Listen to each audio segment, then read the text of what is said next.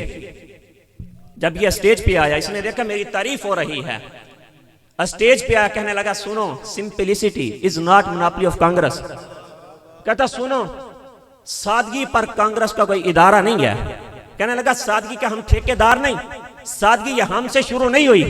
آگے اس نے کہا، کہنے لگا I am not being to mention the names of Rama and Krishna، کہتا یہاں پہ سادگی کے لیے میں رام اور کرشنا کا نام نہیں لوں گا، ان کی نفی کر دی، کیوں؟ Because they were not historical personalities، کیونکہ وہ تاریخی شخصیات نہیں ہیں۔ آگے اس نے کہا سنیے، کہنے لگا I am compared to mention the names of Abu Bakr and Umar، وہ کہتا میں مجبور ہوں سادگی کے لیے صدیق کا نام لوں یا فاروق کا نام لوں۔ اللہ اکبر، سبحان اللہ، نعرہ تکبیر، نعرہ رسالت، نعرہ تحقیق، شان حضرت ابو بکر صدیق، نعرہ حیدری، نعرہ غوثیہ، علماء حق اہل سنت، کیا بات ہے۔ وہ کہتا میں مجبور ہوں کہ سادگی کے لیے صدیق کا نام لوں یا فاروق کا نام لوں۔ کہتا یہ میں نے سادگی اپنے رام اور کرشنا سے نہیں لی، اپنے لیڈروں سے نہیں لی، میں نے مسلمانوں کے لیڈروں سے لی ہے، میں نے ابو بکر سے سادگی لی ہے، میں نے فاروق اعظم سے سادگی لی ہے۔ بتائیں جن کی عظمت کو دشمن بھی سلامی پیش کریں، ان کی عظمت کے جھنڈے کو گرا سکتا ہے؟ خدا نے وہ مقام عطا فرمایا کہ قیامت کے دن 3 نور کے منبر لگے ہوں گے۔ کتنے؟ 3۔